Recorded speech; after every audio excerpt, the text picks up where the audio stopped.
So you want to get started mining in Star Citizen, but you have no idea where or how to get started. Look no further, because that's exactly what I'll be addressing in this video. And while this video is primarily going to be focused on mining from actual ships, we'll also be covering all of the following topics. The 3 types of mining methods, plus we'll touch on the pros and cons, which mining ship you should choose, how to update or upgrade your chosen mining ship, where and how to find nodes to mine, how to do the actual mining, how to refine the materials that you mined and collected, and how to collect and sell your refined materials. Welcome back to ForgeCore Gaming. I'm your host Phoenix, and this is my guide to mining. Before we get started, I'd like to take a moment to request that you smash that subscribe button if you enjoy Star Citizen content with a focus on quality. Also, feel free to join the Discord. We reserve Friday nights as our scheduled multi-crew nights, so now is a good time to hop in if you're looking for a group to play with. With that said, all we ask is that you remain amicable to the community we're building. Also, the first section of this video is really intended for people who have little to no knowledge of how mining works in Star Citizen, so if you have at least a working knowledge or understanding of mining in this game, go ahead and skip to the section labeled which mining ship you should choose or how to update or upgrade your chosen mining ship, depending on where you'd like to start. Mining in Star Citizen can be loosely broken up into 3 basic categories: hand mining, ground vehicle or ROC mining, and ship mining. I think it goes without saying that hand mining is going to be a natural starting point for most players that are looking to explore mining as a possible gameplay loop in Star Citizen. It requires little to no investment, as the necessary tools can often be looted in bunkers and random points of interest across Stanton and Pyro. It can also very much be a side task you tackle while out doing other things, such as pursuing bounties inside of caves across either system. It doesn't require that you have a certain size ship, it doesn't require a crew, and you can carry a good deal of mined collectibles inside a large or heavy backpack. The downside, of course, is that it isn't terribly profitable when looking at it from a time cost perspective. In fact, if your aim is to actually make a decent living with a dedicated gameplay loop, this route should probably just be avoided altogether. With that said, that might change with the introduction of the new Atlas Geo, as it may increase your rate of production to profitable levels, but only time and testing will be able to tell. I'll be doing a follow-up video on that in the coming weeks. ROC mining is an obvious step up from hand mining in terms of productivity, and it requires that you have access to a Greycat ROC or ROCDS, which can be bought for a little over 100,000 credits in various locations across Star Citizen. Plus, you'll need a ship with a cargo bay or garage large enough to carry it. With that said, it isn't a terribly large land vehicle, so a lot of moderately sized vehicles will be able to carry one, even if it wasn't designed to do so. Off the top, the smallest vehicle I can think of that can carry a ROC would have to be the Nomad from Consolidated Outlands. As far as profitability goes, you're likely going to be able to gather a couple 100,000 credits worth of materials in just a couple of hours, though I've heard of people being able to gather as high as 400,000 to 500,000 credits worth of materials in the same amount of time. So there is a bit of a learning curve if you're really dedicated to the idea of using a ROC in lieu of a dedicated mining ship. One downside of ROC mining is that, in my experience, the whole process can be kind of slow, as you have to find nodes to mine while flying around a planet, land and unload your ROC, take the time to mine and gather everything, reload your ROC back into your ship, and then move on to your next site. Which is fine if your aim is to just have a sort of casual gameplay session. The only thing I don't like about this whole process is that you're really vulnerable while outside your ship, and if anything were to happen, you'd likely have to make the decision to leave your unloaded haul behind. One perk to ROC mining is that, much like the hand mining method, you don't have to commit to mining full time. A lot of medium-sized ships can fit an ROC into it so that you can choose to pull it out whenever you have the urge to mine. Ship mining, overall, is at the peak of productivity when it comes to mining in Star Citizen. However, the process and practice does vary a little bit based on which ship you choose, which loadout you choose, as well as what you're aiming to mine. With that said, ship mining also requires the highest investment level in both AUEC and real-life money in the Pledge Store.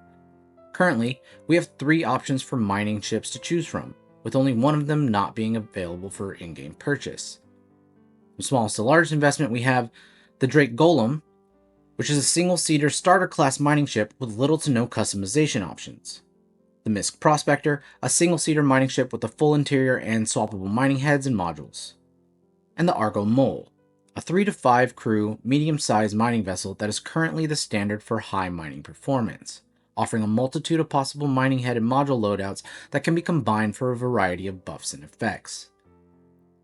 Besides crew and profitability, the primary aspect of ship mining that differs from hand and ROC mining is the fact that rather than spending your time planet-side, the majority of your mining hours would be spent in asteroid fields, as you search for mineable asteroids amidst a sea of debris.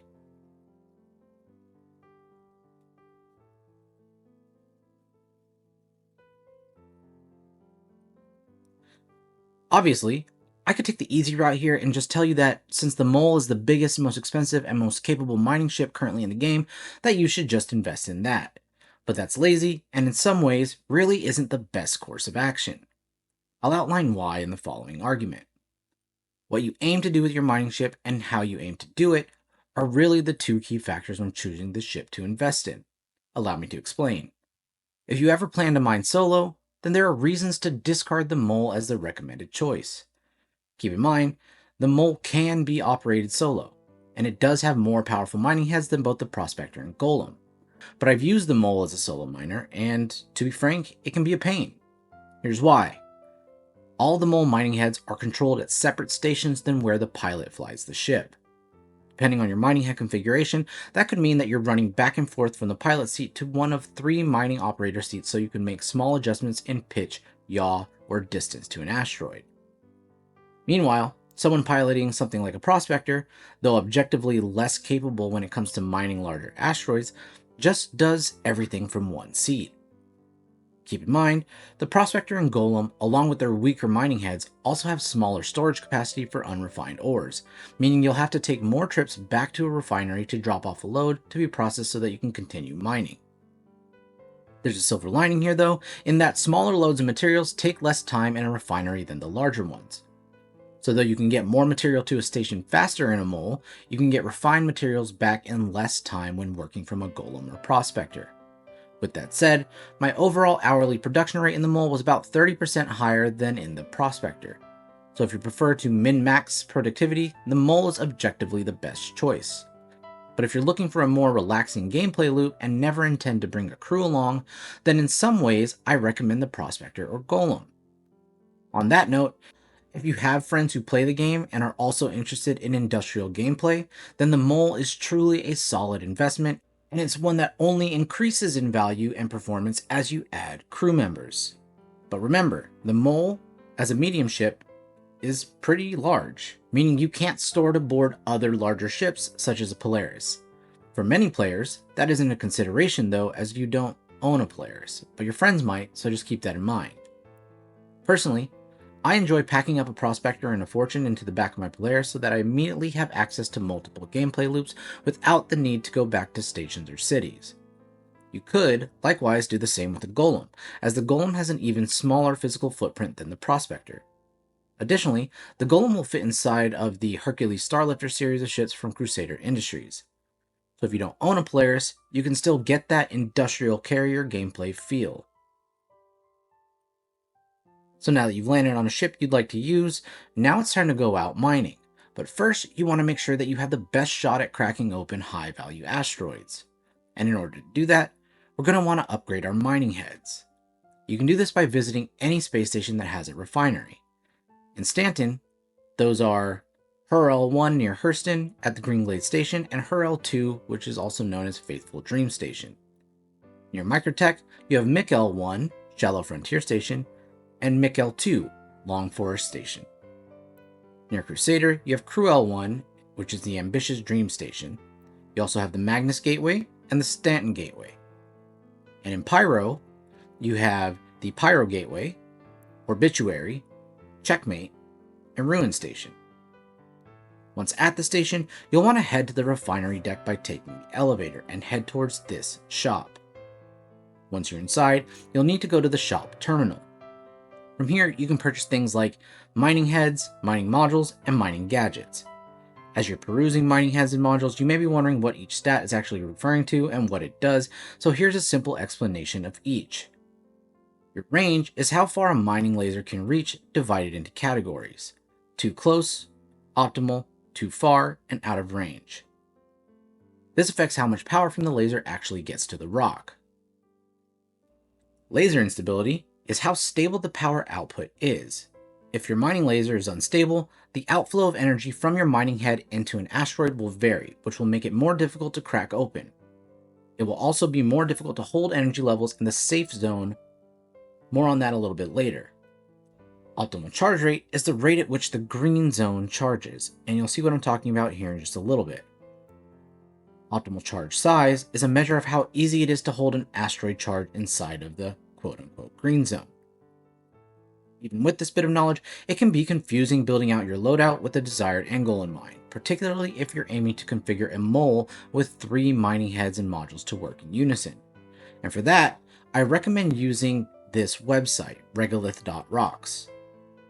You will have to create a profile and link it to your Star Citizen account, but it's a fairly quick process and gives you access to tools like mining loadouts, where you can select your ship, your mining heads, modules, and gadgets, and look at how your stats change, plus the cost of purchasing all parts. You can also click data in the top navigation bar and click mining lasers for a table that compares and contrasts all mining lasers available for purchase. The table format is a much better for at-a-glance comparison. I only recently started using this tool, but it is extremely helpful in pre-building loadouts for when I want to try something new. Once you've planned and purchased your loadout, you can equip them by accessing your Vehicles menu inside your Mobiglass by hitting F2 and clicking on Vehicles. Just a reminder, your ship does need to be stored in order for you to change components. Once you're done here, it's time to look out for some rocks to mine.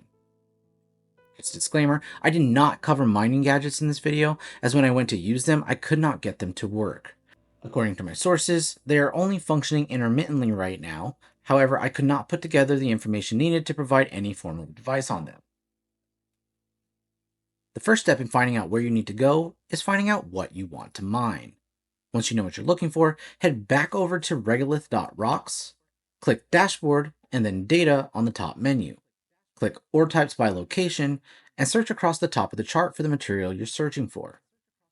If you're only looking to make money by selling goods, then you'll likely want to stick to the A and S tier level materials. Take for instance, if we're looking for gold, then I'm going to want to go over to gold on the chart and search for where it has the highest probability to be. Keep in mind, I also want to mine relatively close to refineries so as to limit travel time back and forth from my mining location.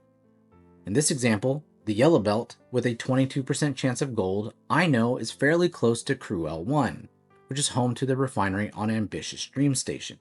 So that's a strong candidate. So all you need to do now is set a course for Yella and QT over there. Once you get there, just start hitting the ping scanner button by hitting tab on your keyboard and start searching for unknown signatures. Sometimes you have to fly around a bit before you're within range of one, but when an unknown signature pops up, switch your operator mode over to scan to see if it's worth pursuing. While in scan mode, we're primarily looking to the top center of the scanning HUD for the mass of the unknown target. Without getting too deep, we're looking for any mass readout that is not a multiple of 2000.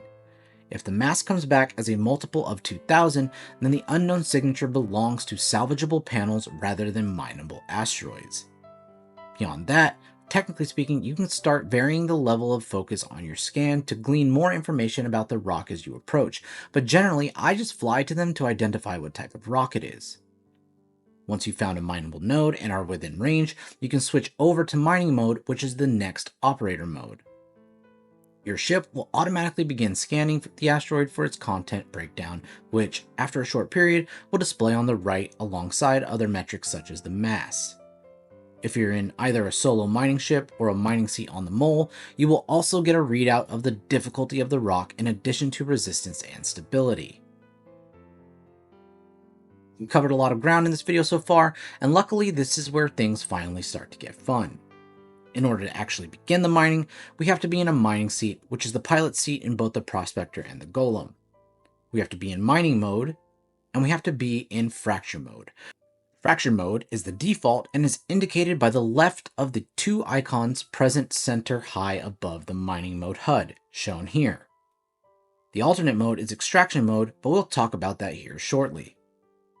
Next thing we want to ensure is that the rock we're targeting actually needs to be fractured. We can easily tell a rock needs to be fractured because when we aim at it with our crosshairs, it highlights in yellow. If it highlights in purple, it does not need to be fractured, it only needs to be extracted. And if you hit a rock that does not need to be fractured with your fracture laser, for any appreciable amount of time, it will explode and do damage to your ship. Moving on. Now that we've verified our targeted rock needs to be fractured, we can left click to turn on the mining laser. Now that the mining laser is on, we can begin adjusting our laser power by holding left alt plus mouse wheeling up. Moving up on the mouse wheel increases laser power and down decreases it. The goal of this is to get the charge level into the optimal range without going into the overcharge region of the progress meter. If we go into the overcharge region and crack the rock, our ship will receive damage and we run risk of destroying the ship. Now that's the 1-minute rundown of how this works, but realistically there's actually some depth to this part of the game. Such as, if an asteroid reads impossible to crack, this isn't always true. These readouts don't seem to accurately take into account any mining head upgrades or modules you've equipped. And oftentimes, you can still gain progress on a rock that is labeled impossible. Also, we didn't really talk about modules earlier, but they come in 2 flavors, active and passive.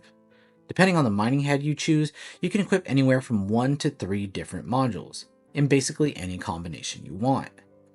If you'd like to see a list of modules and their effects, you can once again go to regolith.rocks and click Data, then select Mining Modules and Gadgets. It's worth noting that mining modules only benefit the mining head that they're attached to. This is really only important for the mole. But let's say you equip 3 modules to the right side mining head on the mole, and you equip 0 modules on the left and center mining heads, only the right side mining head will benefit from those modules.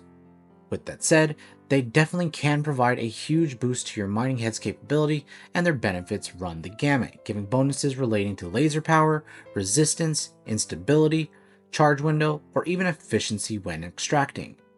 As such, I encourage you to peruse the available modules on regolith.rocks before making a decision and building out your loadout.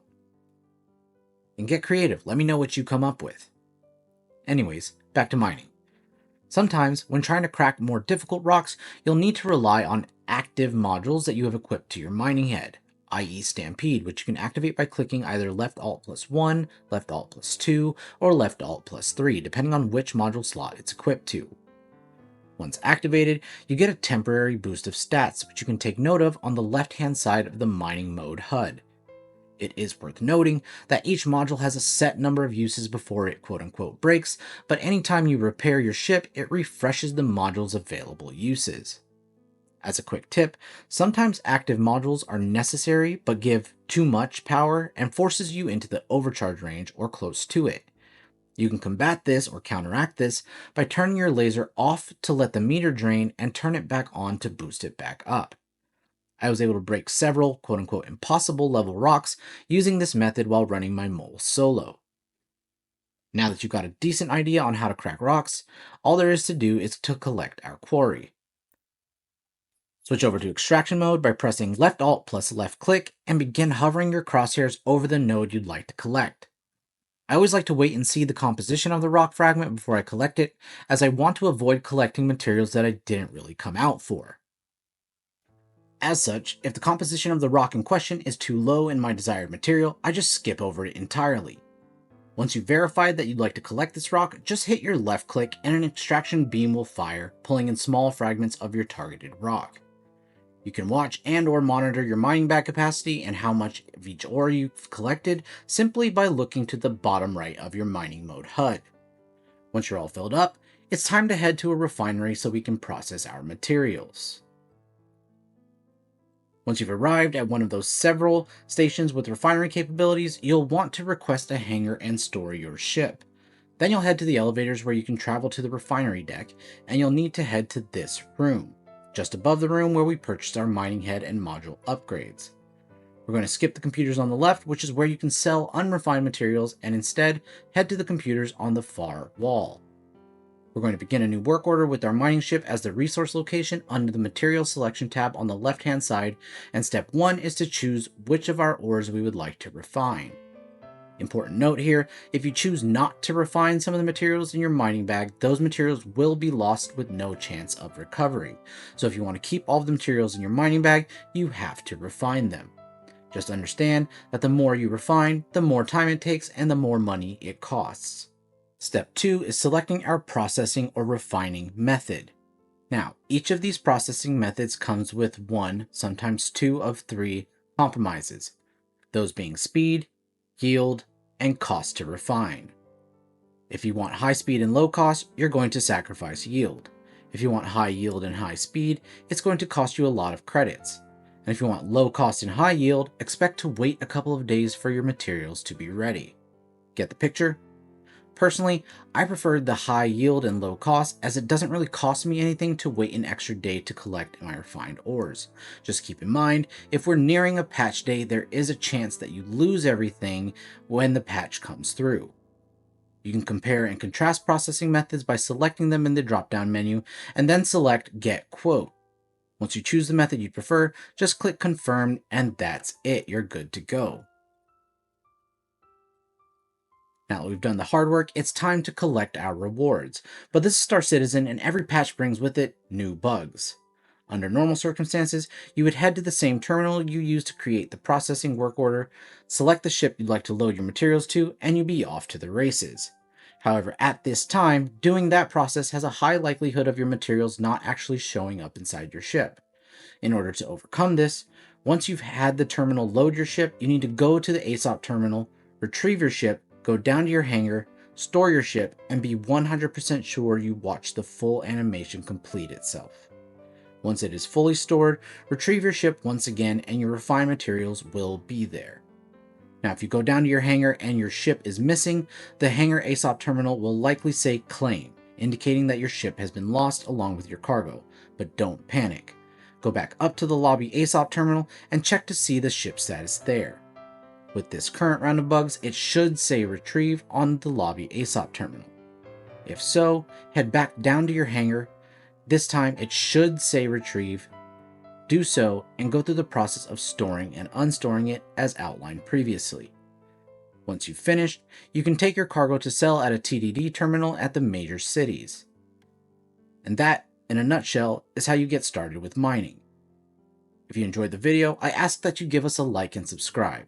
We appreciate anyone and everyone that supports the channel, and we appreciate recommendations on what videos you'd like to see next.